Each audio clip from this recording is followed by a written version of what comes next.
আসসালামু আলাইকুম প্রিয় দর্শক, আশা করি আপনারা সবাই ভালো আছেন আল্লাহর রহমতে। এইমাত্র পাওয়া আবহাওয়া দপ্তর থেকে আজকের সবচেয়ে গুরুত্বপূর্ণ খবর, এবার কমে আসবে তাপপ্রবাহ। মে মাসেই তৈরি হচ্ছে ঘূর্ণিঝড় রিমাল। বৃহস্পতিবার থেকে কালবৈশাখী ঝড়। এছাড়া আগামী 24 ঘন্টার মধ্যে দুই বাংলার বিভিন্ন জেলায় ভ্যাপসা গরমের পাশাপাশি বিক্ষিপ্ত বজ্রসহ কালবৈশাখী ঝড় হতে পারে, এমনটা জানাচ্ছেন আবহাওয়া দপ্তর। আজ ও আগামীকাল কোন কোন জেলার আবহাওয়া কেমন থাকতে পারে জানিয়ে দিব সম্পূর্ণ বিস্তারিত ভিডিওদের সঙ্গে থাকুন। আর সবার আগে সবার প্রথম সঠিক আবহাওয়ার খবর জানতে আমাদের চ্যানেলটিকে সাবস্ক্রাইব করে রাখুন। এবার জেনে নিন এক নজরে। আবহাওয়ার পূর্বাভাসে বলা হয়েছে চলমান তাপপ্রবাহ অগ্নি আরও 2 থেকে 3 দিন অব্যাহত থাকতে পারে। তবে 2 তারিখ থেকেই দেশের পূর্ব অঞ্চলে তাপপ্রবাহ দুর্বল হয়ে যেতে পারে।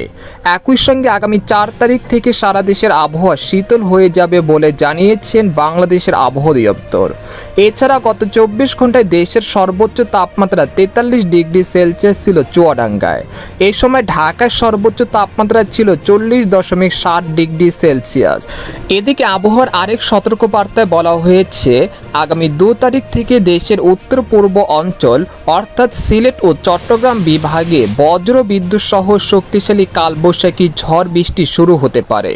পরবর্তীতে তা 4 তারিখ থেকে সারা দেশের বিভিন্ন অঞ্চলে বিস্তৃত হতে পারে। এ সময় সারা দেশে দিনের তাপমাত্রা সর্বোচ্চ 10 ডিগ্রি সেলসিয়াস পর্যন্ত কমে যেতে পারে। তাই আরামদায়ক আবহাওয়ার জন্য অপেক্ষা করুন মে মাসের 5 তারিখের জন্য। এদিকে সামুদ্রিক আবহাওয়া, বর্তমানে বঙ্গোপসাগর স্বাভাবিক আছে, তবে মে মাসের 13 তারিখ থেকে দক্ষিণ পূর্ব বঙ্গোপসাগরে একটি লঘুচাপ সৃষ্টির আশঙ্কা রয়েছে। ঘূর্ণিঝড় সৃষ্টির জন্য সকল অনুকূল পরিবেশও বিরাজ করছে সে সময়। লঘুচাপটি 14 মে এর মধ্যে গভীর নিম্নচাপে পরিণত হওয়ার আশঙ্কা রয়েছে। 15 মে এর মধ্যে গভীর নিম্নচাপটি পূর্ণাঙ্গ ঘূর্ণিঝড়ে রূপ নেওয়ার প্রবল আশঙ্কা করা যাচ্ছে। এ বিষয়ে আরও বিস্তারিত আসবে সামনের ভিডিওতে। এদিকে আগামী 23 মে থেকে বাংলাদেশের উত্তর পূর্ব হাওর অঞ্চল, সিলেট, সুনামগঞ্জ, হবিগঞ্জ, মৌলভীবাজার, কিশোরগঞ্জ, ব্রাহ্মণবাড়িয়া ও নেত্রকোনা জেলার অনেক জায়গায় ও ভারতের ত্রিপুরা রাজ্যে ভারী থেকে অতি ভারী বৃষ্টিপাতের সম্ভাবনা রয়েছে। তাই এসব অঞ্চলে যাদের জমিতে পাকা ধান রয়েছে তারা অতি শীঘ্রই তা কেটে শুকনো স্থানে রাখার জন্য পরামর্শ থাকবে।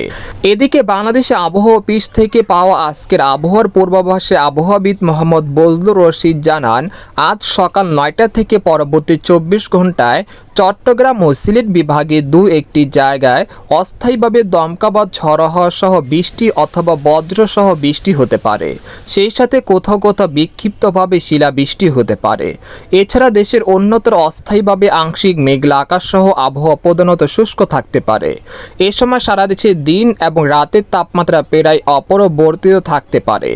জলীয় বাষ্পের আধিক্যের কারণে অস্বস্তি ভাব বিরাজমান থাকতে পারে। তবে পরবর্তী 5 দিনে দেশের বিভিন্ন অঞ্চলে কালবৈশাখী ঝড় ও শিলাবৃষ্টি হতে পারে। তো এই ছিল খবর। এরকম নির্দিষ্ট আবহাওয়ার খবর জানতে আমাদের সাথেই থাকুন।